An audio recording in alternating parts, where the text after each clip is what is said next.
পরবর্তী পুরস্কারটিও সমাজসেবা ক্ষেত্রে পাচ্ছেন জনাব মোহাম্মদ সাইদুল হক।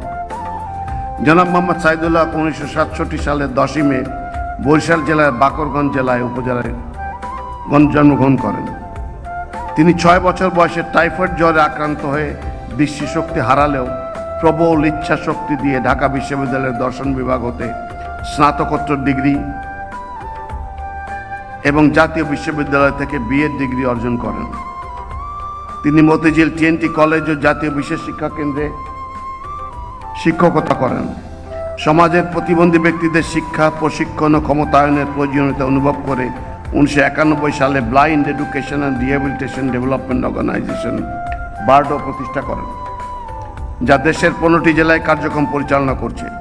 তিনি দৃষ্টি প্রতিবন্ধিতা রোধ কল্পে বারডো চক্ষু হাসপাতাল, দৃষ্টি প্রতিবন্ধী শিশুদের জন্য আবাসিক বিদ্যালয়, ব্রেইল লাইব্রেরি ও ব্রেইল প্রেস স্থাপন করেন।